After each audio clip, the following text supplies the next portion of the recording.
capítulo de número 7, primeiro livro do profeta Samuel, capítulo de número 7, versículo de número 12. Tome comigo a palavra. Primeiro livro do profeta Samuel, capítulo de número 7 e versículo de número 12. Diz assim na minha versão: Então Samuel mandou que uma pedra fosse erguida entre Mispa e Sem, e deu-lhe o nome de Even-Aezer, que significa rocha do socorro. Ebenezer, rocha do socorro, querendo dizer, até aqui nos ajudou o Senhor. Rocha do socorro. Even-Aezer, rocha, pedra do socorro. Até aqui nos ajudou o Senhor. Querido, nessa manhã eu quero dividir com você alguns segredos que vão te ajudar, alguns segredos que vão provocar na tua vida um tempo extraordinário, um tempo de abundância, um tempo como você nunca viveu. Não apenas pensando em 2022, janeiro a dezembro de 2022, mas em todos os anos da tua vida, em todo o tempo da tua caminhada, você pode viver uma vida extraordinária. Fale comigo assim, declare, abra sua boca onde você estiver e diga: eu posso viver uma vida extraordinária em Deus. Jesus, ele declara: eu vim para que tenham vida. Essa promessa está biblicamente fundamentada, porque o Senhor Jesus mesmo declara: eu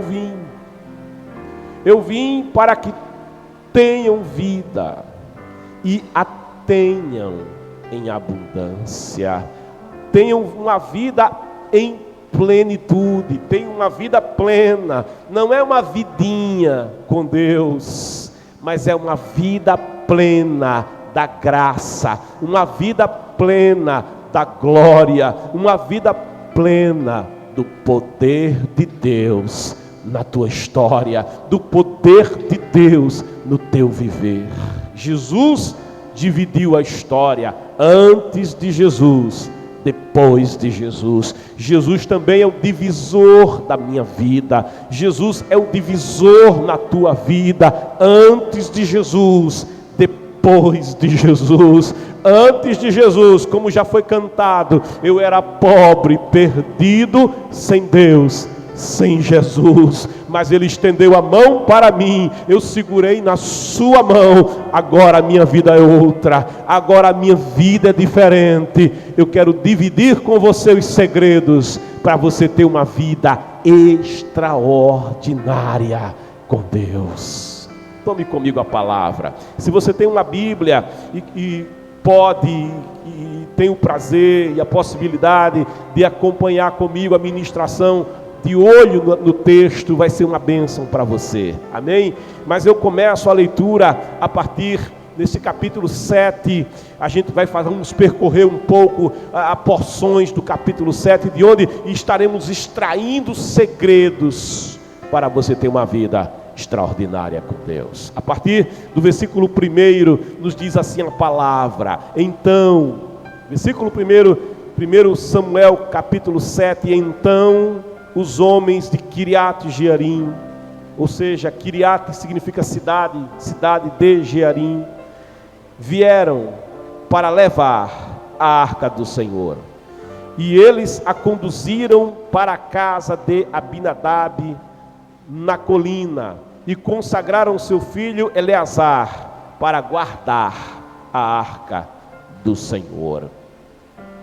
Queridos, Israel, aqui nesse versículo 1, viveu um tempo, não de plenitude, mas viveu um tempo de, numa linguagem que simplifica a situação, viveu um tempo de altos e baixos.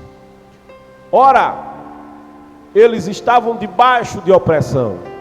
Ora, o inimigo vinha contra eles, os atacava, os roubava, os matava, os destruía, os despossuía de tudo, e eles entravam em miséria profunda, em opressão terrível. E em meio a essas opressões eles clamavam ao Senhor, eles se voltavam para o Senhor, e Deus, na sua infinita misericórdia, no seu amor, o Senhor os livrava. O Senhor os livrava daquela opressão. E eles viviam um tempo de novidade. E eles viviam um tempo de paz. E eles viviam um tempo de vitória, de prosperidade. Mas logo, novamente, Israel se afastava do Senhor. Israel deixava de servir ao único e verdadeiro Deus. Israel começava a dividir o coração com outras coisas, dividir a adoração com falsas divindades, com falsos ídolos. Se voltavam para os ídolos dos cananeus, adoravam aos Baals, ou Balaíns, que é o plural de Baal, os Balaíns. Eles se voltavam para Baal Zefon, eles se voltavam para Baal Zebub, Senhor das moscas. Eles se voltavam para o Baal do rio, para Baal Peor. Eles se voltavam para o Baal das fontes, eles se voltavam para o Baal dos bosques, eles se voltavam para o Baal do campo de cevada, eles se voltavam para o Baal do campo onde eles tinham feito semeadura do trigo, eles se voltavam para o Baal do campo onde eles tinham plantado videiras, eles se voltavam para os Baais das colinas, dos montes, e eles começavam a dividir a adoração. Não obstante dividir a adoração com falsas divindades, eles também adoravam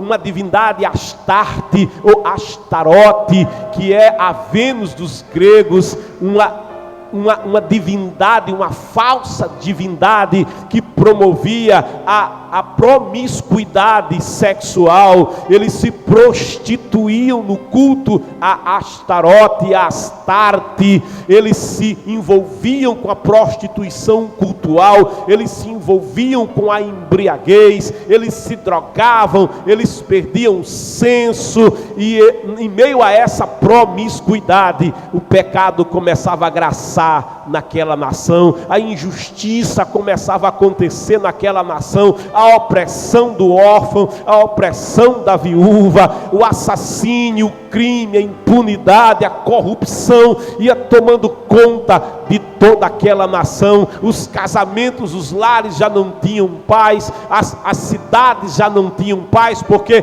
as forças tenebrosas da maldade iam achando lugar nos seus corações e nas suas vidas, e daqui a pouco eles iam fracassar suas colheitas, daqui a pouco eles iam fracassar os seus planos, daqui a pouco eles iam fracassar os seus sonhos, daqui a pouco os inimigos invadiam a terra, e invadindo a terra tomava-lhes as vidas, levava seus filhos como escravos, tomava suas mulheres, as levava cativa como escravas, matavam, roubavam, destruíam, e logo eles estavam na miséria, e em meio ao sofrimento, outra vez, eles se lembravam de Deus, eles se lembravam do Senhor que disse na sua palavra: se vocês me deixarem, eu deixarei vocês; se vocês me abandonarem, eu deixarei vocês. Porque o Senhor, Ele não quer ninguém andando com Ele forçado. Ele não quer ninguém andando casado com ele, forçado. Baal, cujo nome em tradução da língua cananita quer dizer Senhor, mas também quer dizer marido. Ou seja, o Senhor não quer ninguém casado com ele, casado com Baal. Não podeis servir a dois senhores. Amarás a um e odiarás o outro, mas não podeis servir a Deus e a Mamon. Eles queriam dividir, eles queriam ter um coração dividido diante de Deus, mas o Senhor declara na sua palavra: a minha glória eu não darei a outrem. A palavra de Deus nos diz: com o olho nunca se viu, com o ouvido nunca se ouviu, não chegou ao entendimento do homem de um Deus semelhante, de um Deus como o Senhor, que verdadeiramente trabalha para aquele que nele espera. O Senhor declara na sua palavra: fora de mim não há Deus, fora de mim não há Salvador, nenhum que possa salvar. O Senhor, já dizia Deuteronômio, ali na altura do capítulo 6, ouve, ó Israel, Shema Israel, ouve, ó Israel, Adonai Eloheinu, o Senhor vosso Deus, Adonai Errat, o Senhor vosso Deus é o único Senhor, fora dele não há Deus. Por isso o Senhor já tinha instruído lá no Pentateuco, lá em Deuteronômio no capítulo 20, ele já tinha declarado na sua palavra, no decálogo, ele já tinha dito para Israel: olha, unicamente ao Senhor teu Deus adorarás, unicamente a Ele prestarás culto, servirás ao Senhor teu Deus com todo o teu coração, com toda a tua alma, com todas as tuas forças, com toda a tua emoção, com toda a tua inteligência, com todo o teu amor, com toda a tua paixão. Mas Israel não era fiel, Israel tinha um coração dividido, Israel tinha uma adoração dividida, e Deus não divide o seu povo, Deus não divide a adoração, Deus é o único Senhor. Israel tinha vivido um tempo de vitórias nos dias de Moisés, quando foram tirados do Egito. Mas aquela geração que saiu do Egito, eles saíram do Egito, mas a vida no Egito nunca saiu deles. Eles saíram do Egito, mas o estilo de vida do Egito nunca saiu dos seus corações. E por isso, logo logo, eles estão adorando o bezerro de ouro. Por isso, logo logo, eles se rebelam contra o Senhor. Por isso, logo logo, eles estão reclamando e dizendo: ah, que saudade das cebolas. Como é que alguém tem saudade de comer cebola? Ah, que saudade das cebolas que tinham lá no Egito. Aquela nação, ela vai ficar pelo deserto.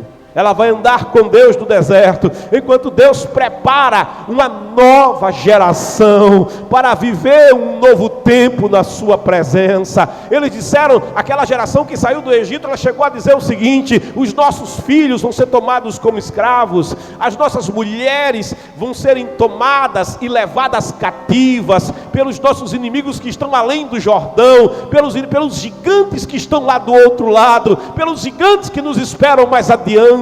Eles não tinham a fé inteira no Senhor. Eles viram as maravilhas de Deus, eles viram as 10 pragas que assolou o Egito, eles viram Deus dobrar a maior potência militar da época, eles passaram o mar vermelho a pé enxuto, eles viram a água brotar da rocha, eles viram as águas amargas de Mara, com o lenho nelas lançado, se tornarem doces e potáveis. Eles viram o maná descer do céu pela madrugada, quando o orvalho vinha e se transformava, e era transformado por Deus em pão, em alimento. Eles comeram do pão que vinha pela manhã, que Deus provia para as suas vidas. Eles bebiam das águas da rocha que o Senhor provia para eles. Mas mesmo assim, o seu coração não era inteiro para com Deus.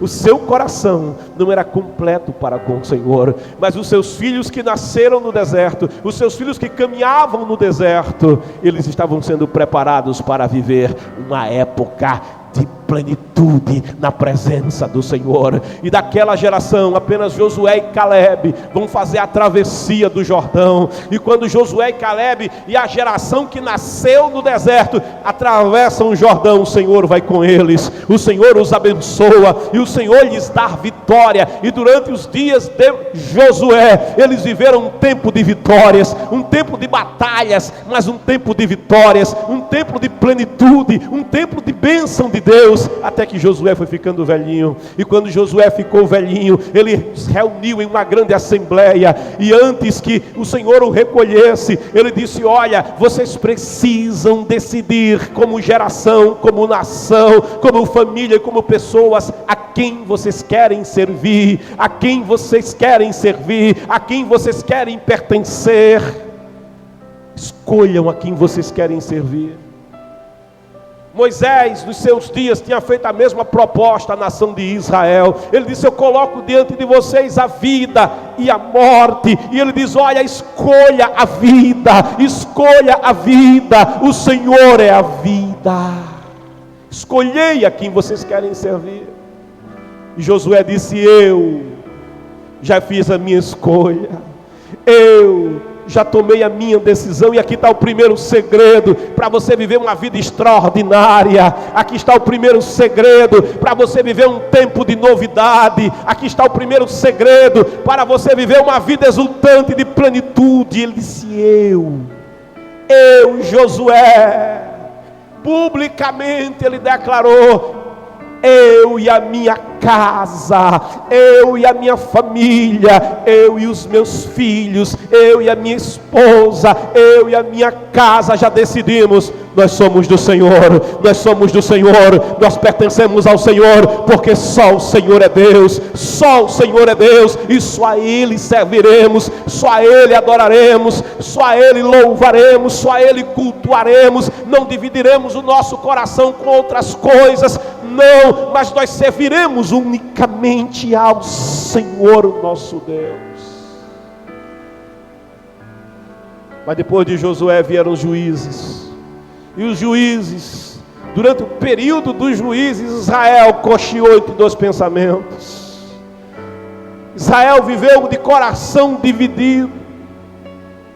Israel se dividia entre o culto das orgias, entre o culto que satisfazia, que trazia satisfação carnal, e o culto a um Deus que é santo, santo, santo, santo, a um Deus que os fazia lembrar, todas as vezes que eles olhavam para o sumo sacerdote, para a mitra sobre a cabeça do sumo sacerdote, para a lâmina de ouro, a coroa de ouro na testa do sumo sacerdote, onde estava escrito em hebraico: santidade ao Senhor.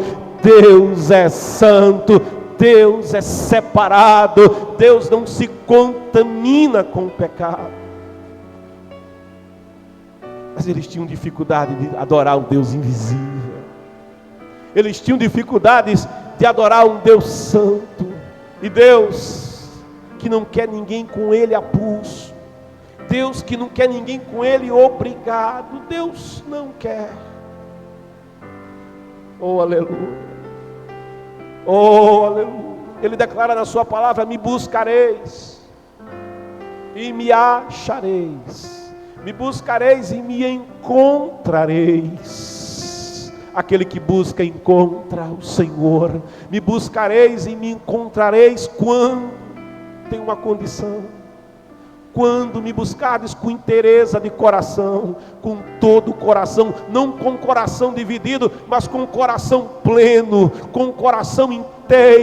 Quando o faraó propôs a Moisés: olha, Moisés, pode ir adorar o teu Deus lá no deserto, pode adorar Yahvé no deserto, agora vai tu, os homens, agora, olha, faz o seguinte, não só os homens, as mulheres ficam, as crianças ficam, vá, pode ir adorar, leve gado, leve ofertas, agora as mulheres vão ficando, os meninos também. Aí Moisés disse: não, faraó, assim Deus não aceita não, iremos nós, iremos os nossos filhos, as nossas esposas, levaremos o que é nosso, tudo que é nosso nós vamos levar. nenhuma unha, Faraó, nenhuma unha a gente negocia com você, nenhuma unha fica para trás, porque só serve se for inteiro, só serve para Deus se for completo, só serve para Deus se for plenitude da alma, plenitude do coração, com toda a paixão, com todo o amor, com toda a força, com toda a perseverança. Eu sou do meu amado, e o meu amado é meu,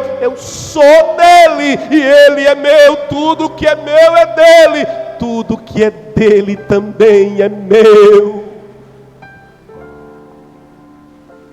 Sabe, Deus, Ele quer pessoas que andem com Ele, que o amam, não pelo que Ele tem para dar, mas que o amam por quem Ele é. Por quem Ele é. Israel não conseguia amar o Deus invisível por quem Ele era.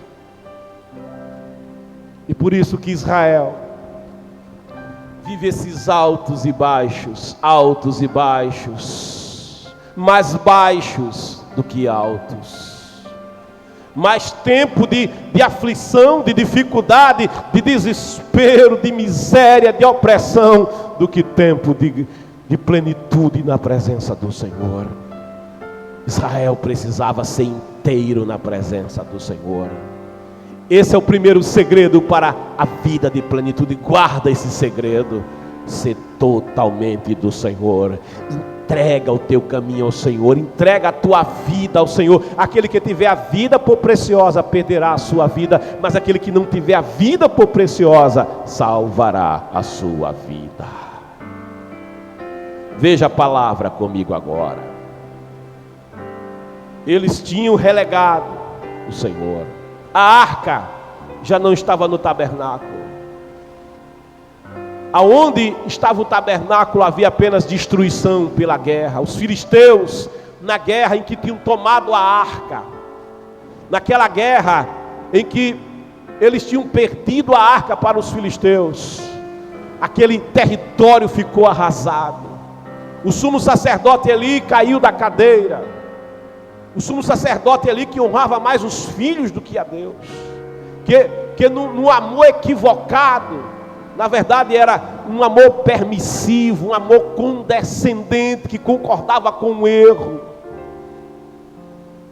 e ele deixava de honrar a Deus, permitindo que os seus filhos profanassem, permitindo que os seus filhos pecassem. A palavra diz: guia o menino no caminho que deve andar, e até a idade adulta não se desviará dele. Eu e a minha casa somos do Senhor, eu e os meus filhos pertencemos ao Senhor. Ele relegou esse cuidado com os seus filhos. Os filhos são herança do Senhor, e o fruto do ventre é galardão de Deus. Eu preciso cuidar do galardão de Deus, eu preciso cuidar da herança que o Senhor tem me dado, os meus filhos.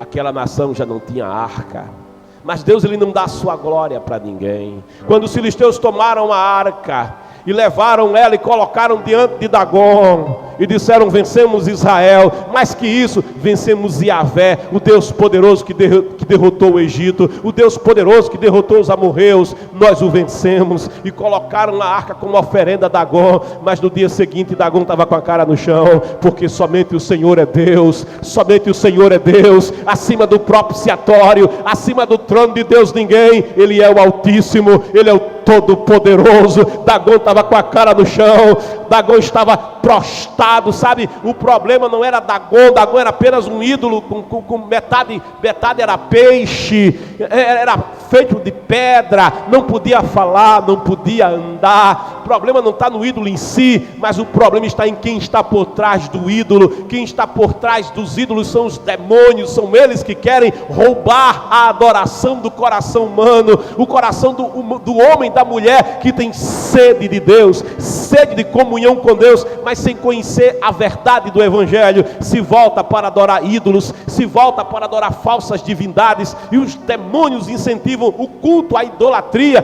porque eles querem ser adorados, eles querem receber a oferenda, eles querem receber a adoração, de modo que aquele ídolo que representava o desejo dos demônios de serem adorados estava prostrado, porque somente o Senhor é Deus, somente o Senhor é Deus. E quando os sacerdotes vieram e levantaram Dagon, e disseram: vamos levantar o Dagon, porque o Dagon, certamente teve um terremoto e Dagon caiu, e aí estava tudo certo. Mas no dia seguinte, Dagon estava com a cabeça decepada, Dagon tinha perdido os membros, Dagon tinha sido esquartejado, e Dagon estava de novo prostrado, na presença, diante do Deus Todo-Poderoso. Somente a Ele o louvor, somente a Ele a honra, somente a Ele a adoração. Eu preciso ser inteiro na sua presença.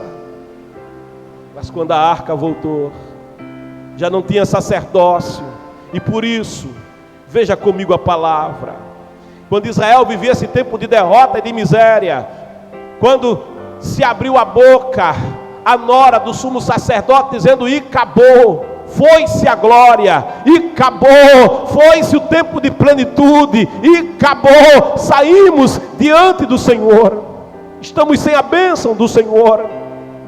O versículo 2 declara: desde o dia em que a arca do Senhor foi instalada em Kiriat Jearim, um longo tempo se passou, foram 20 anos, e todo o povo de Israel clamava e buscava o Senhor por meio de súplicas, mas o coração dividido, o coração, nem todo aquele que diz Senhor, Senhor, o seu coração pertence ao Senhor. No versículo 3 declara a palavra, e aqui começa o segundo segredo que eu quero dividir com você. E aconteceu que Samuel declarou a toda a casa de Israel: se é de todo o vosso coração que desejais voltar-vos para o Senhor, voltar é fazer a conversão, voltar é voltar às primeiras coisas, volta ao primeiro amor, volta às primeiras coisas, volta à primeira paixão, volta a ser inteiro na presença do Senhor. Se é verdade que desejais voltar-vos para Yahvé, se isso é verdade, ele diz: agora toma uma atitude. E qual é a atitude? Tirai imediatamente, sabe, aquilo que eu quero fazer para Deus, eu não deixo para amanhã. Faraó dizia isso: amanhã você ora, amanhã você intercede por mim, amanhã você pede a Deus que afaste as rãs, amanhã você pede a Deus que afaste as moscas, amanhã você pede a Deus que afaste a praga, amanhã você pede a Deus que afaste as trevas. Não, a salvação não é para amanhã, a salvação é para já, a salvação é para hoje, a decisão precisa ser agora. Tirai imediatamente do meio de vocês os deuses pagãos, estrangeiros e toda a imagem da deusa Astarote. Ele está dizendo assim: tira tudo que te impede a presença, tira tudo que divide o teu coração com Deus, tira tudo que tem ocupado o lugar de Deus do teu coração, tira tudo que tem te impedido de ser inteira na presença do Senhor, tira tudo para fora. Tirai tudo que te impede, tudo que impede que você seja inteiro. E diz o texto: dedicai. Dedicação é compromisso. Dedicai. Primeiro, você precisa fazer essa limpeza daquilo que impede a tua inteira adoração. Guarda o segundo segredo: tudo que te impede de ser inteiro, retira de você, arranca do teu coração nessa manhã. E dedicai, compromisso com Deus. Dedicai inteiramente o vosso coração ao Senhor e adorai somente a Ele. Dedicai o vosso coração, dedicar é entregar. Faz a entrega do teu coração ao Senhor. Pega o teu coração nessa manhã e entrega a Ele. Ele diz: aquele que tiver a vida por preciosa vai perder a vida, mas aquele que não tiver a vida por preciosa e me entregar, entrega-me, filho meu, teu coração, e me entregar a sua vida, salvará a sua vida. Dedicai o vosso coração a Ele, inteiramente a Ele, adorai somente a Ele. Então Ele aí vai ter resposta, então Ele vai agir, então Ele vai entrar na história, então Ele vai entrar na tua situação, então Ele vai entrar na tua família, então Ele vai agir na tua saúde, então Ele vai agir na tua causa. Diz a palavra: então o Senhor vos livrará, porque somente o Senhor pode livrar. O Senhor vos livrará. Não é você que vai se livrar, é Deus quem vai te livrar. Então o Senhor vos livrará da mão dos filisteus. Em seguida, todos os israelitas, a nação ouviu. Há um outro segredo: dá ouvidos à voz de Deus, dá ouvidos à chamada que o Espírito Santo faz ao teu coração.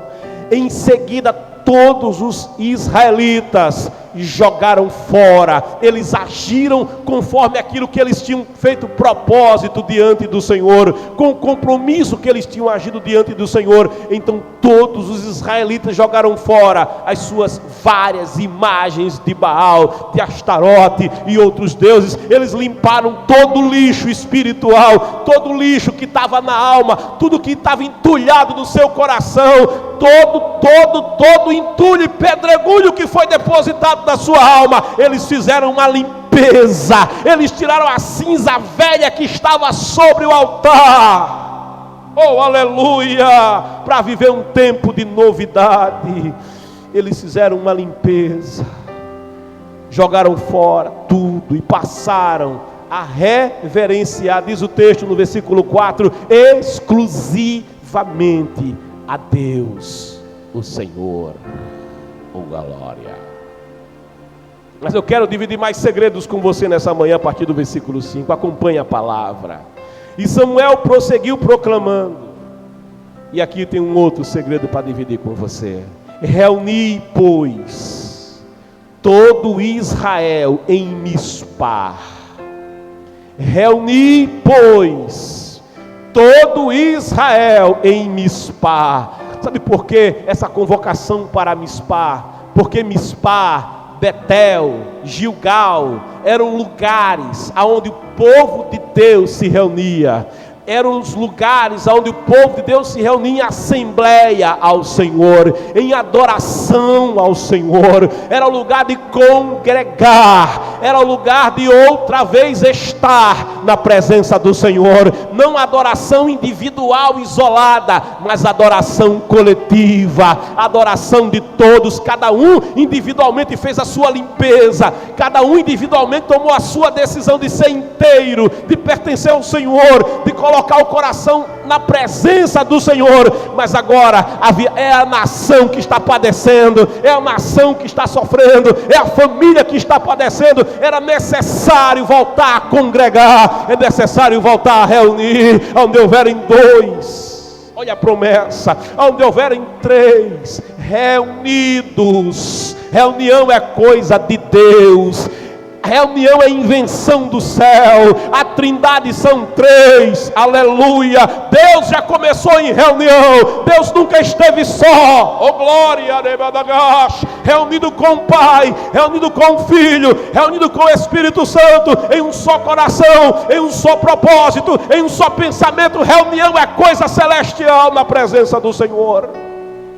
Reunidos na presença do Senhor, congregados na presença do Senhor, no lugar de adoração ao Senhor, na casa do Senhor. Alegrei-me, diz o salmista, quando me propuseram, quando me disseram: vamos à casa, vamos a Mispá, vamos à presença, vamos voltar a congregar, vamos voltar a adorar coletivamente, vamos voltar à casa do Senhor, à presença do Senhor. Guarda esse segundo segredo: é preciso voltar a se reunir como família espiritual na presença do Senhor. É preciso deixar o isolamento e reunir-se na presença do Todo-Poderoso, onde há uma unção especial, onde há um mover especial do Espírito de Deus. E Samuel prosseguiu proclamando: reuni, pois, versículo 5, todo Israel em Mispá, para que eu possa interceder por vós perante o Senhor. E Samuel aqui é uma figura do intercessor. Samuel aqui é um tipo de Cristo. É aquele que vai mediar, é aquele que vai interceder.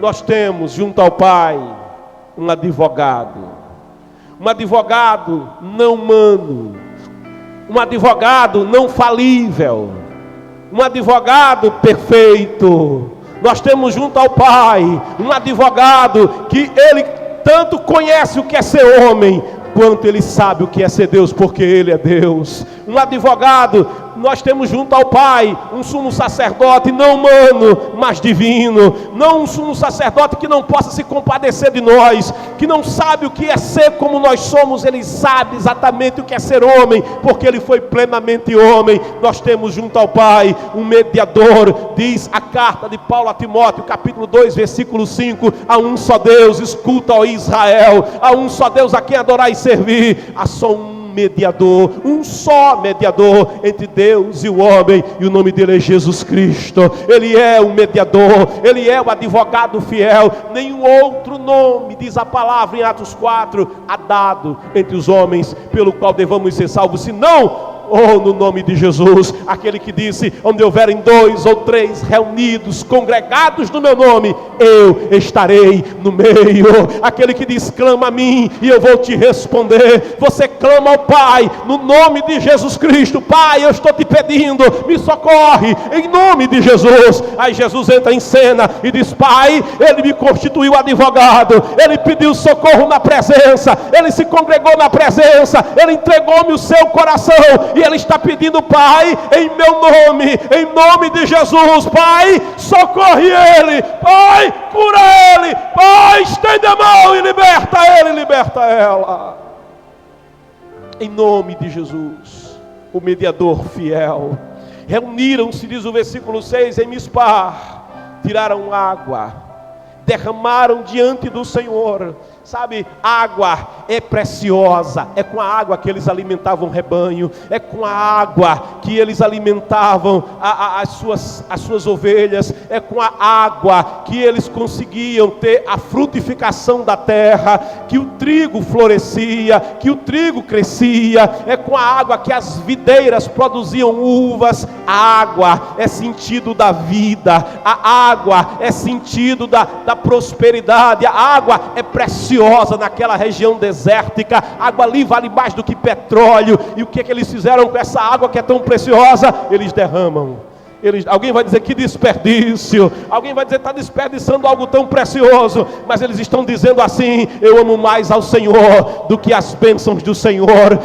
Eu não vivo sem Deus. Eu até posso viver sem água, mas eu jamais vou viver sem Deus. A minha alma tem sede, diz o salmista, assim como a corça brama, anseia, suspira as correntes das águas. Por ti, ó Deus, suspira. Não é a água, não é pela água, é por ti, ó Deus, que suspira a minha alma. A minha alma tem sede, mas não é de água daqui. A minha alma tem sede de Deus. Ele é a fonte que dessedenta a minha alma.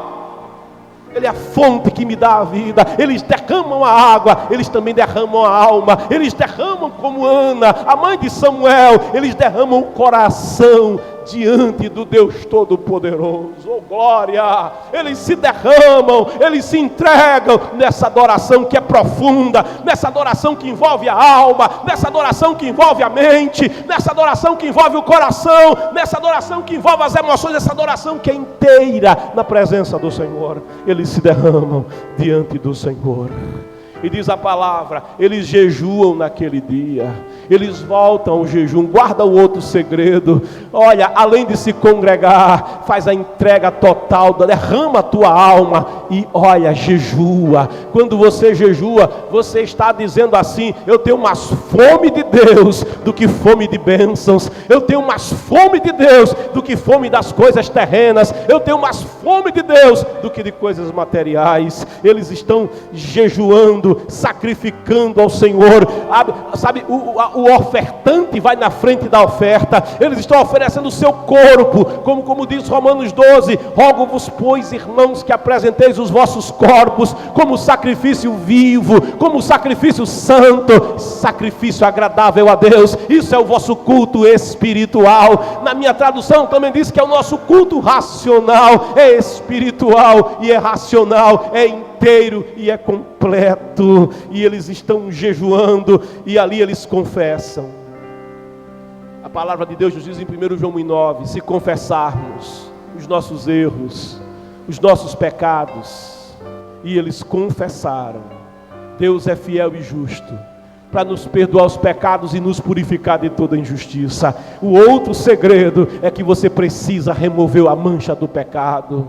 Olha, o pecado, diz a palavra, ele causa separação entre o homem e Deus. Sabe, Isaías 59 declara que a mão do Senhor está estendida. O Deus que resolveu te abençoar, o Deus que é soberano e decidiu te abençoar, Ele estendeu as mãos dEle para te abençoar, e Ele não vai recolher as mãos dEle permanecem estendidas. Olha, Deus está com as mãos estendidas ontem, hoje, de eternidade a eternidade. Ele não recolhe a sua mão, Ele não cessa o seu poder nem o seu propósito. A mão dele está estendida, Ele pode todas as coisas. Ele disse: é-me dado todo o poder, é toda a autoridade no céu e na terra. A mão do Senhor está estendida, a mão que sustenta a terra, a mão que sustenta o sol, a mão que sustenta a lua, a mão que sustenta as estrelas, a mão que sustenta os mares, a mão que sustenta a terra, a mão que sustenta o teu coração batendo, a mão que te dá a vida, a mão, é nele que vivemos, e é nele que existimos, e é nele que nos movemos, e a sua mão nos sustenta. Essa sua mão está estendida, Ele não recolhe a sua mão. Os ouvidos, diz o profeta, não estão surdos, Ele continua ouvindo, Ele continua atento. Esperei com paciência no Senhor, e Ele se inclinou para mim, Ele ouviu o meu clamor. Salmo 40, 1 declara: Ele ouviu o meu clamor, eu clamei a Ele e Ele ouviu o meu clamor. Os ouvidos dele estão abertos. Aí você diz: e por que que não acontece? E por que que não acontece? Aí o versículo 2 esclarece dizendo, 59, 2 do profeta Isaías: os vossos pecados fazem barreira, fazem separação entre vós e o vosso Deus, para que Ele não vos ouça. Mas quando a gente confessa o pecado, Jesus, Ele veio, Ele tomou sobre si, diz o profeta Isaías, os nossos pecados. O castigo que nos traz a paz estava sobre Ele, pelas pisaduras dEle nós fomos sarados. Ele pagou o preço que eu não podia pagar. O pecador não pode salvar-se a si mesmo. A salvação é um presente, é uma graça de Deus, mas custou sangue, custou preço, custou a vida de Cristo Jesus o Senhor, de modo que todo aquele que se volta para Ele, ainda que o pecado seja vermelho como a escarlata, vai ser lavado no sangue. Aquele que confessa e deixa, declara o salmista, alcança misericórdia de Deus. Ao coração contrito, diz o salmista no Salmo 51, ao coração derramado, ao coração quebrantado, não desprezarás, ó Deus. Você pode ter caído, você pode ter errado, você pode ter pecado, mas tem jeito para a tua situação. Confessa o teu pecado ao Senhor, faz a tua confissão ao Senhor, porque o Senhor vai te ouvir, e Ele vai te lavar no sangue vertido na cruz do Calvário, e todo impedimento vai sair. Eles confessaram: pecamos. Lembra o filho pródigo: pai, eu pequei contra os céus perante ti, pecamos contra Yahvé o Senhor. E foi, depois dessa confissão, diz a palavra, e foi em Mispá que Samuel passou a julgar e a governar todo o povo de Israel. É preciso haver confissão, é preciso haver limpeza, é preciso haver entrega do coração, é preciso um coração voltado exclusivamente para o Senhor. É preciso se congregar, é preciso se reunir na presença do Senhor.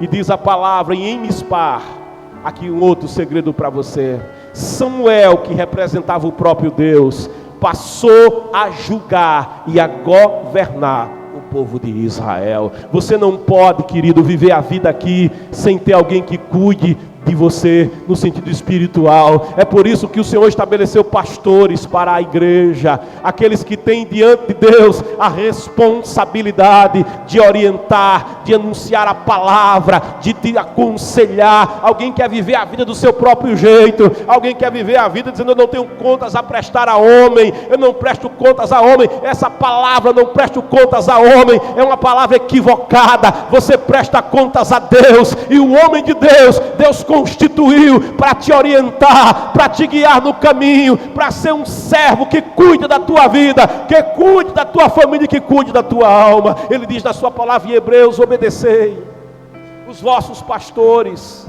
porque eles hão de dar conta de vocês. diante de Deus, para que eles façam seu serviço ao Senhor, não chorando, não em lágrimas, mas que eles possam fazer isso com alegria.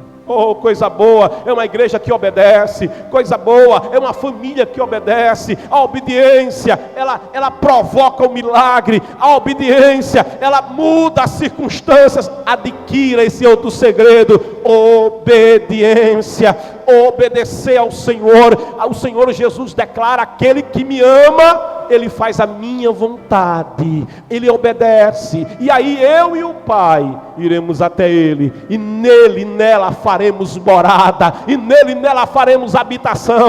Deus vai habitar, mas ele vai sentar no trono do teu ego. Deus vai habitar em você, mas ele vai ser o Senhor da tua vida, não para ser um convidado, mas para ser Senhor. Aquele que me ama, obedece a minha palavra.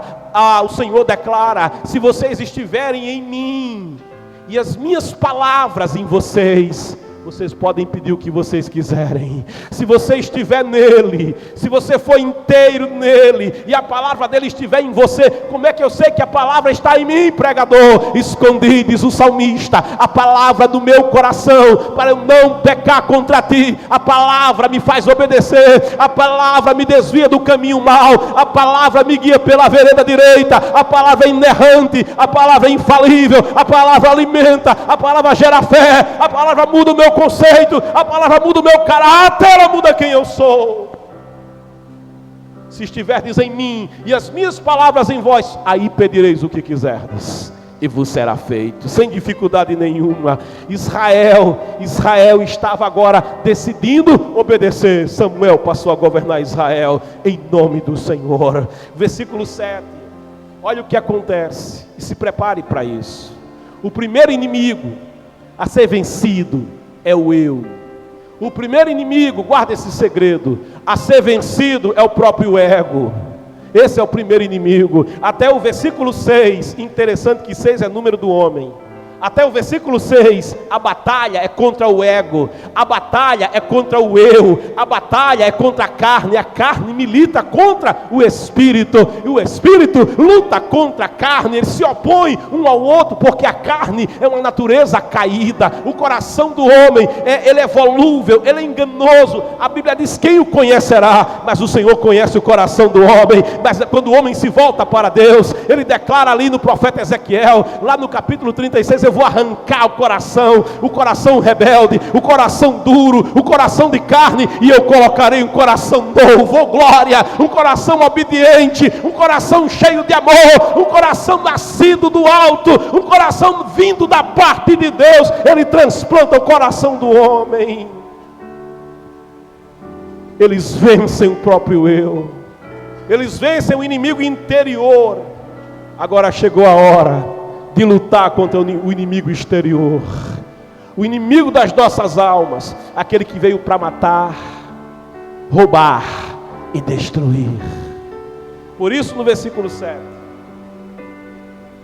é dito: logo que os filisteus, que estavam dominando ali, que estavam oprimindo ali, que estavam imperando ali, logo que os filisteus foram informados que os israelitas se haviam reunido em assembleia em Mispá, sabe, os demônios, as potestades e o mundo não se incomoda com você, não se incomoda comigo nem com a igreja, enquanto a gente estiver consumindo filme lá no cinema, enquanto a gente estiver consumindo novela misturada com Bíblia e com pecado. O mundo não se incomoda com isso. O mundo não se incomoda com a igreja, quando a igreja começa a fazer concessão para a cultura desse mundo, para a moda deste mundo, para os costumes perniciosos deste mundo, para as ideias malignas deste mundo, para as ideias satânicas deste mundo, para o pecado que tem neste mundo, para viver uma vida normal, moderna, sem unção, sem graça, sem batismo com o Espírito Santo, sem fogo, para ser um crente comum na igreja, aquele crente que chega e sai, e ele vai para a igreja como quem vai para um clube, para uma reunião qualquer, e não para estar congregado na presença do Todo-Poderoso, entregar o seu coração inteiramente a Deus, e ter de Deus, oh aleluia, a bênção e a mudança na sua vida.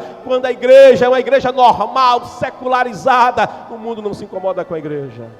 Agora, quando a igreja ela se volta para o Senhor. Quando Israel de Deus se volta para ser inteiro e faz a entrega total do coração, não divide a adoração com outras coisas, não divide o Senhor com outras coisas. Quando faz uma limpeza, tira tudo que não agrada, examina a tua casa, examina o teu coração, procura se tem fermento aí, dentro das tuas gavetas, dentro do teu interior da tua alma e no exterior da tua casa, e faz aquela limpeza. Quando você volta à casa do Senhor para adorar, quando você decide obedecer a Deus, quando você entrega o teu coração ao Senhor, quando você jejua, quando você se consagra, aí o inferno começa a se incomodar.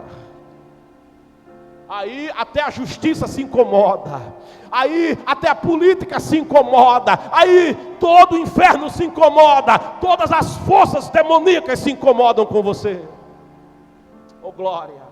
E é isso que está acontecendo. Logo que os filisteus foram informados que os israelitas se haviam reunido em assembleia em Mispá, os príncipes, olha os principados aí, nós não lutamos, diz Efésios capítulo 6, contra a carne, nem o sangue, não, a nossa luta é contra os principados, é contra as potestades, é contra as forças tenebrosas da maldade que habitam as zonas celestes, é contra o adversário da nossa alma, que nos odeia, que veio para matar, para roubar e destruir, que é assassino e homicida desde o princípio. É contra as forças tenebrosas que nós lutamos, contra os demônios que exigem adoração através dos ídolos, que oprimem nos centros de candomblé, de magia negra. É contra essas potestades que oprimem, prendem nas drogas, prendem nos vícios, levam o homem à prostituição, levam o homem a adquirir doenças terríveis de transmissão sexual que levam até a morte. É contra os principados e as potestades que oprimem, que querem destruir a humanidade, que querem destruir a família, que querem destruir as crianças, que querem destruir os adolescentes, que querem fazer perder a família.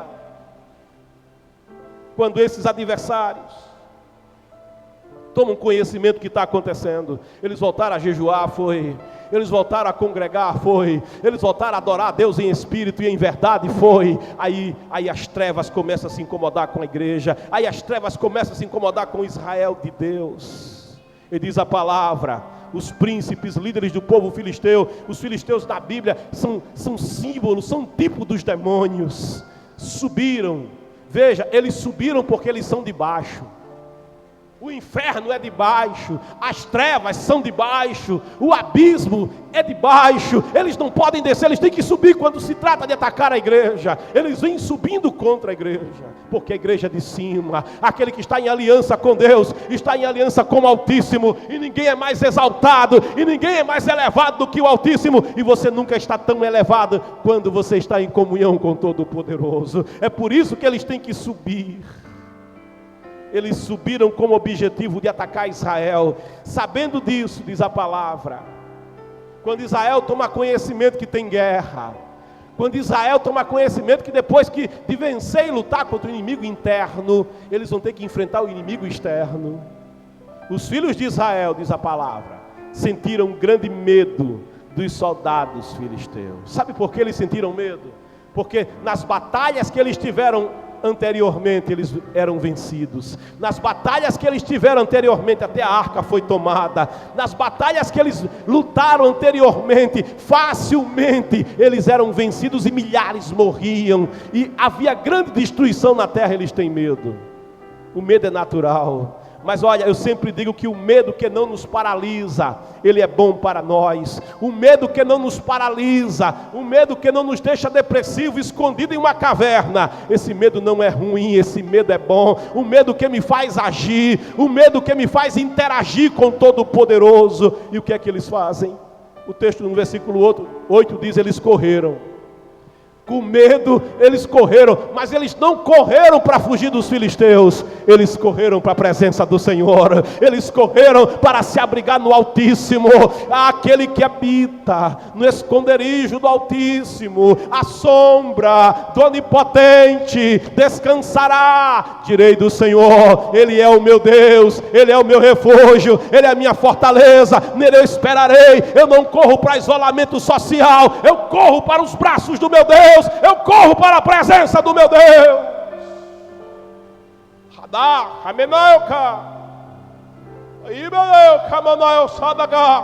Eu corro para os braços do meu Pai. Ah, papai!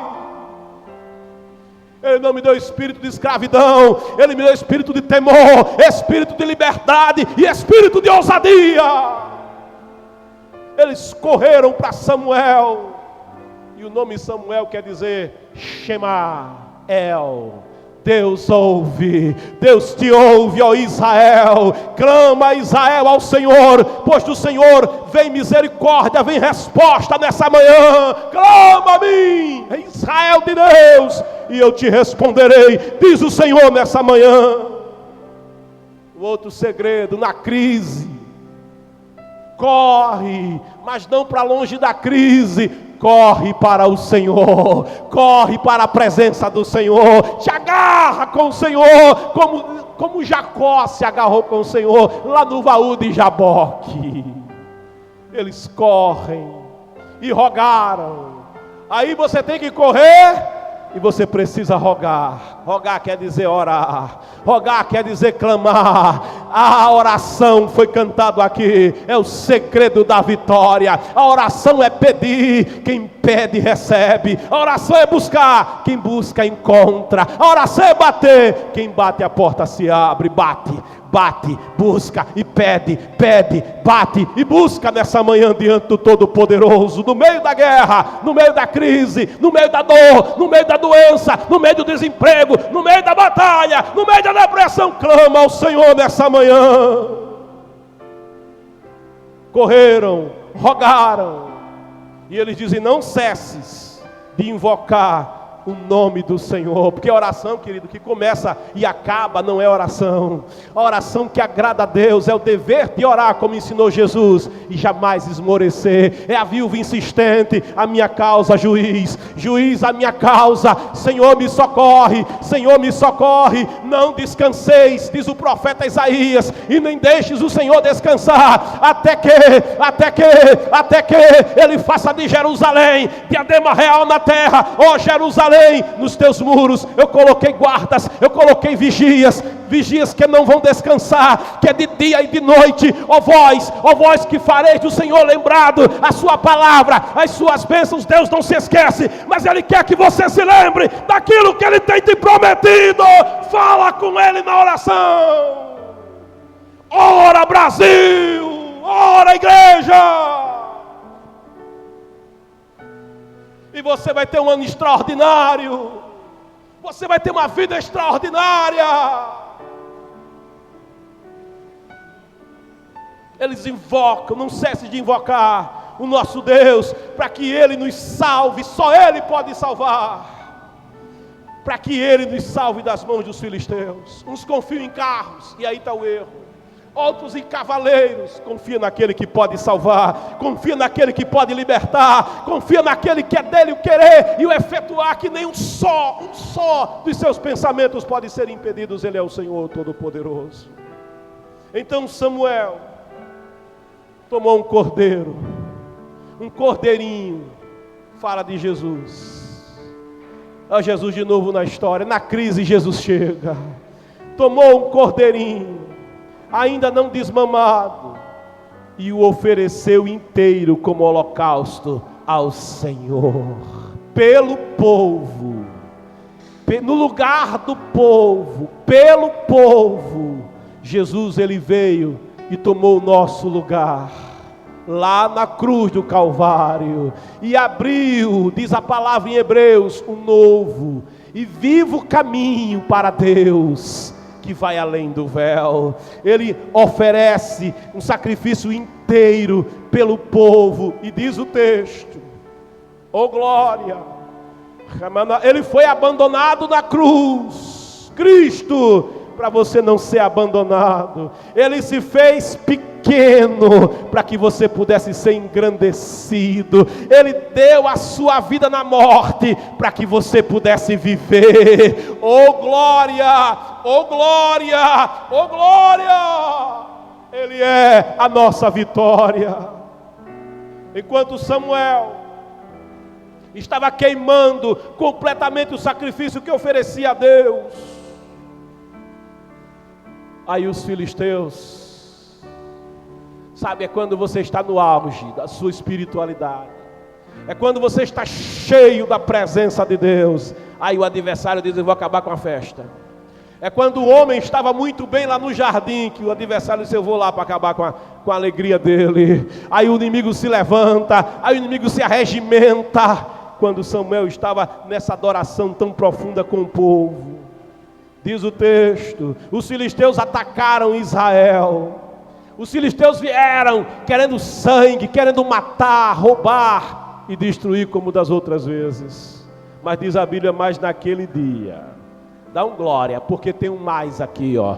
Mas naquele dia, mas hoje, dia 3 de janeiro de 2022, mas naquele dia, porém, tem um porém nessa história agora. Agora não é mais do mesmo jeito não, filisteus. Porém, o Senhor, oh glória, a guerra não é tua, a guerra não é minha, a vingança não é tua, a vingança não é minha. O Senhor diz: minha é a guerra, minha é a vingança. Ele quebra o arco, ele corta a lança, ele queima os carros no fogo. Aquietai-vos e sabei que ele é Deus, e será exaltado pela tua alma no meio das nações da terra. O Senhor trovejou, ou basta uma palavra, quando ele abre a boca, os relâmpagos percorrem as nuvens, a abóbada celeste se acende, aos fundamentos da terra são abalados.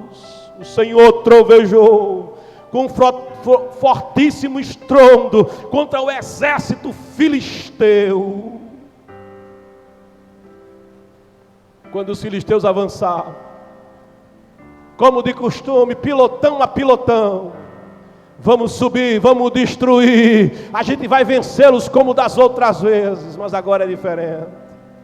Israel está com um capacete diferente. Que capacete é esse? É o capacete e o elmo da salvação. Israel está empunhando um escudo, mas não é o escudo de costume. Que escudo é esse? É o escudo da fé. Oh glória! É o escudo da fé daquele que é alimentado pela palavra. Israel está protegido por uma couraça que não pode ser atravessada, que não pode ser penetrada pela seta, pelo dardo inflamado do maligno. Que dardo é esse? É a couraça da justiça de Cristo Jesus, o Senhor, que pagou o preço pela minha vida e pela tua vida. Eles têm algo que deixa tudo no lugar neles, é o cinto da verdade. E conhecereis a verdade, e a verdade vai libertar. Eles conhecem a verdade, e eles obedecem à verdade, e eles vivem na verdade, e eles têm prazer na verdade. Pai, diz ali João 17:17, santifica-os na verdade, a tua palavra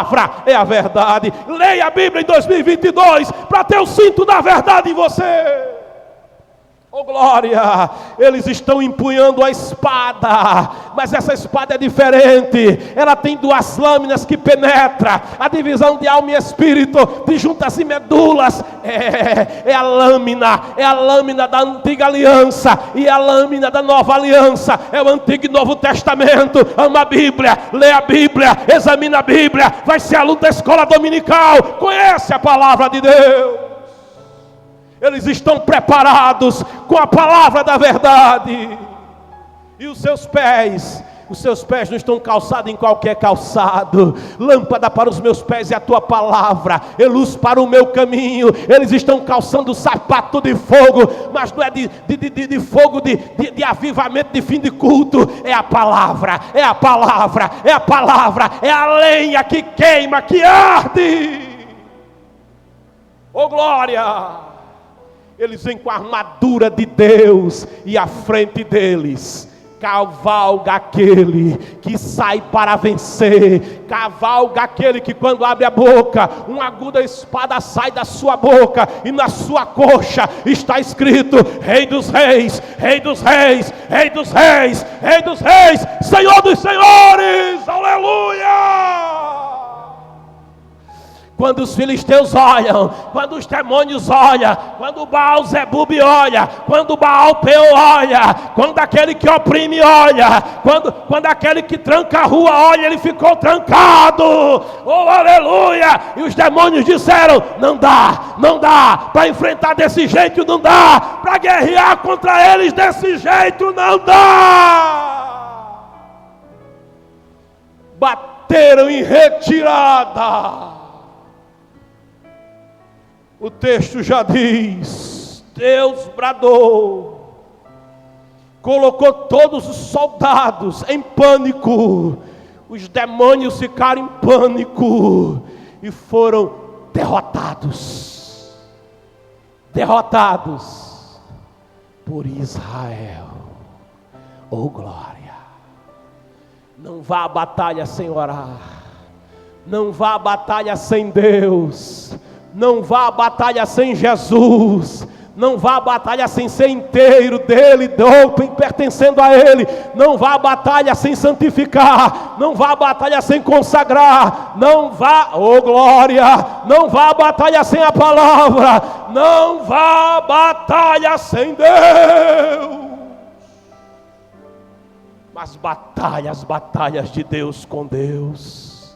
Versículo 11 diz: as forças militares de Israel saíram, porque tem que sair, resistir ao diabo, e ele vai fugir de você. É o demônio da cachaça, ele vai sair. É o demônio da prostituição, ele vai sair. É o demônio do adultério, ele vai sair. Vai sair, vai sair, vai sair em nome de Jesus. Sai, inferno! Oh glória! Saíram de Mispá, e Israel saiu em perseguição, e perseguiram os filisteus até certa região localizada abaixo, porque o lugar do inferno, irmãos, é embaixo. O lugar do inferno é embaixo. A Bíblia diz que brevemente Jesus Cristo, ele pisará a cabeça de Satanás, a cabeça da serpente, debaixo dos vossos pés. Ele já levou a primeira pisada, foi de Jesus quando tomou a chave da morte e do inferno, e vai levar uma outra. É da igreja que ora, é da igreja que adora, é da igreja que santifica, é da igreja que tem compromisso com Deus. Eles venceram. Foram até que eles ficaram embaixo. A igreja é a cabeça, eles têm que ficar embaixo. Exterminando-os, tem que exterminar. Vai acabar essa opressão, vai acabar essa obra de magia negra, vai acabar esse arrumadinho do inferno, essa brecha do inferno na tua vida, na tua casa. Exterminou, acabou. Todos eles são exterminados. Mas agora tem um segredo: para exterminar tem que ser no caminho. O demônio é vencido, o inferno é vencido, o pecado é vencido, o eu é vencido quando você vai pelo caminho. O caminho é Jesus. O versículo 12 diz: então Samuel mandou que uma pedra fosse erguida em Mispá e Sem, e deu-lhe o nome de Ebenezer, que significa rocha do socorro, querendo dizer, até aqui.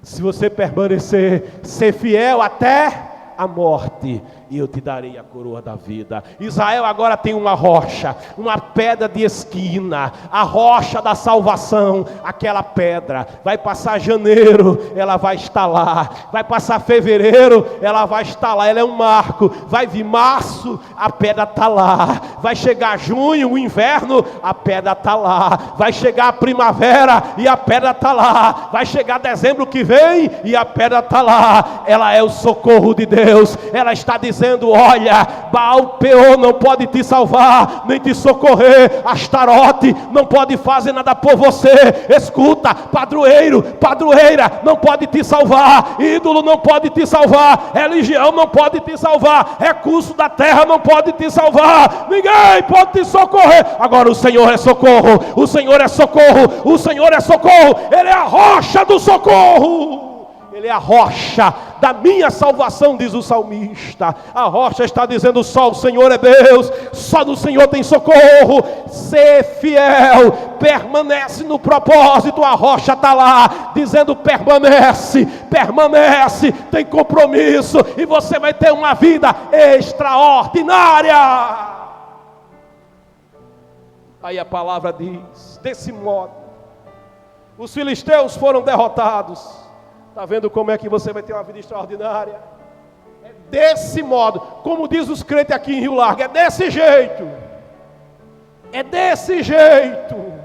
Desse modo, os demônios, as doenças, os problemas, as crises foram derrotados. E o Senhor, Deus, olha que coisa linda, Deus não permitiu que eles invadissem as terras de Israel durante todo o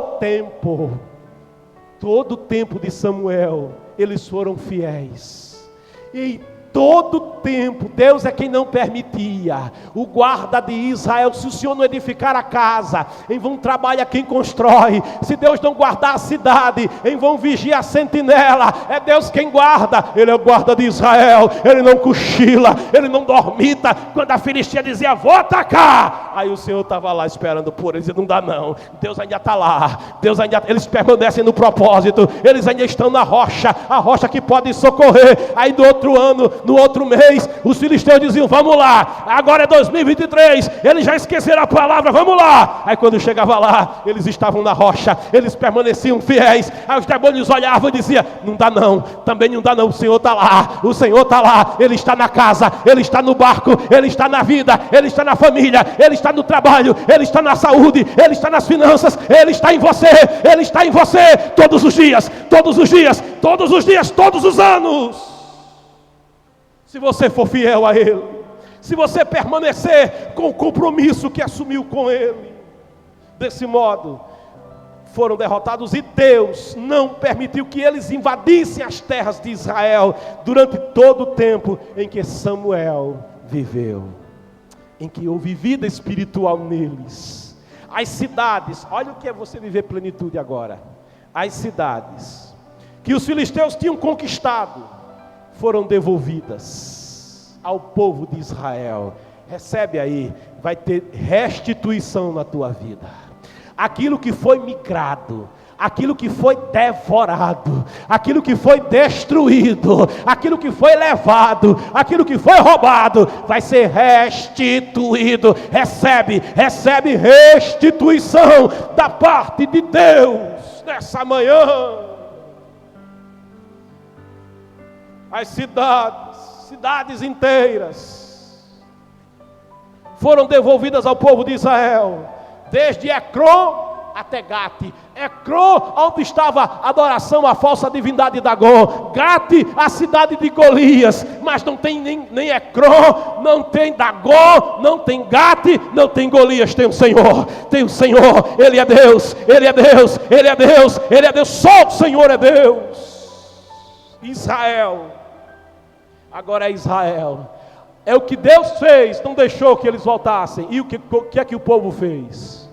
Israel, você vai ser protagonista na tua história. Você não vai ser um passivo, você vai ser um ativo, um protagonista na tua história. O antagonista, Deus já resolveu. O antagonismo espiritual, Deus já está abatendo. Você vai ser protagonista nos teus sonhos, protagonista no teu casamento, protagonista no teu trabalho, protagonista na tua família, protagonista no evangelho, protagonista em ganhar almas para Jesus, protagonista em fazer a obra de Deus. Protagonista. Israel conseguiu, você vai conseguir. Conseguiu também libertar todos os territórios vizinhos a essas grandes cidades dos filisteus. Todos os teus territórios, recebe alargamento do Senhor nos teus termos, alargamento nos teus territórios. Fixa bem as tuas estacas, estica bem as tuas cordas, amplia o lugar das tuas tendas, porque viverás, porque prosperarás, porque transbordarás, porque crescerás, diz o Senhor. Estas grandes cidades do poder dos filisteus foram abatidas, e se estabeleceu paz. Só Deus produz a paz. Paz. Depois da guerra, paz entre Israel e os amorreus. E Samuel, versículo 15, continuou julgando liderando todos os dias da sua vida. Significa que aquele povo não deixou de ser governado por Deus. Guarda o segredo: ser governado pelo Senhor, mas buscai em primeiro lugar o reino de Deus e a sua justiça, e todas as outras coisas Deus vai acrescentar. O irmão Caterpillar, que leva a marca hoje, as grandes máquinas de terraplanagem, as grandes máquinas que estão ali na Vale do Rio Doce, nas mineradoras do mundo, as grandes caçambas gigantes, maiores do que esse prédio que eu estou aqui, levam o nome do Caterpillar. Quem foi o Caterpillar? É alguém que nunca fez engenharia, é alguém que era apenas um mecânico, que tinha uma oficina, mas ele colocou um propósito no coração. Que propósito foi esse? De ser do Senhor, de ser inteiro no Senhor, de servir ao Senhor, de santificar, de vencer o eu interior, de ser inteiro na presença do Senhor. Ele escrevia em cada cheque de negócio que ele fazia, Mateus 6:33, mas buscai em primeiro lugar o reino de Deus, a vontade de Deus, o governo de Deus, a sua justiça, que é Cristo Jesus, e as outras coisas serão acrescentadas. Cada contrato que ele assinava, esse homem deixou a universidade, esse homem deixou uma grande indústria, uma grande empresa que está aí até hoje. Esse homem sustentou Billy Graham, pregando no mundo todo, com as cruzadas que o Billy Graham fazia. Esse homem foi um instrumento de Deus, porque ele descobriu uma verdade: mas buscai em primeiro lugar o reino, a sua justiça, e as demais coisas Deus vai me dar, Deus vai me acrescentar.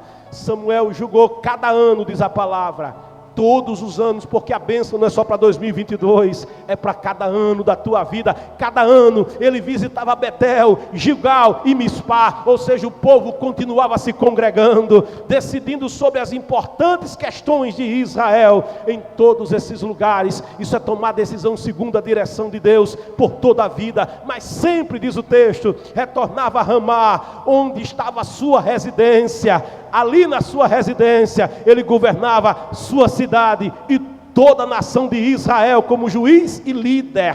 E foi em Ramá, na sua residência, escuta só, que Samuel construiu um altar em honra ao nome do Senhor. Significa que ele permaneceu numa adoração pessoal, particular, e na adoração coletiva. Ó, quão bom e quão suave é que os irmãos vivam em união. É como óleo precioso que desce pela barba, a barba de Arão, e vai até a orelha de suas vestes. Ali o Senhor ordena a vitória, ali o Senhor ordena a bênção. Guarda esses segredos. São os segredos que eu quero dividir com você, para você ter um 2022 de vitória, para você ter um 2022 como você nunca teve, um ano como você nunca viveu, e não só esse ano, mas todos os anos que te esperam. Você vai ter uma vida extraordinária. Guardei a palavra no meu coração, para não pecar contra ti. Por isso, querido, eu quero fazer um convite antes de encerrar, a você que ouviu a palavra, a você que ainda não fez essa entrega da tua vida ao Senhor, essa entrega do teu coração de modo inteiro e completo para servir a Ele, a você que está afastado do Senhor, a nessa manhã voltar para o caminho do Senhor, a nessa manhã entrar no caminho do Senhor, e a nessa manhã entregar a tua vida ao Senhor. Israel vivia mais baixos do que altos, vivia mais derrotas, vivia em aflição, vivia em opróbrio, vivia em miséria, miséria social, miséria espiritual. Israel vivia em pavor. Mas quando Israel se voltou para o Senhor, volta-te para o Senhor nessa hora e faz a entrega da tua vida a Ele, porque o mal vai sair, a opressão vai sair, a droga vai sair, o pecado vai sair, aquilo que você não consegue fazer, Deus vai fazer na tua vida, porque é dele o querer e é dele o efetuar. Agora você precisa entregar o teu coração a Ele, porque Deus não agia em Israel, porque Israel estava afastada do Senhor. Por que Deus não está agindo na tua vida? Porque você está afastado do Senhor. Agora te aproxima dele, vem à presença dele. Mas eu sou pecador, não se preocupe com o pecado. Jesus Cristo, Ele pagou o preço lá na cruz, para te purificar de todo o pecado, para te libertar de toda maldição. O que é que eu devo fazer? Você deve vir a Ele e entregar a tua vida a Ele. Entrega a tua vida a Ele nessa manhã. Escreve no nosso chat: eu entrego a minha vida a Jesus. Eu quero viver uma vida extraordinária. Eu quero viver uma vida de plenitude. Eu quero viver uma vida abundante. Se estiverdes em mim, vem estar em Jesus. E as minhas palavras estiverem em vocês, pedireis o que quiserdes e vos será concedido nessa manhã. Vem para Jesus. Entrega a tua vida ao Senhor Jesus. Eu convido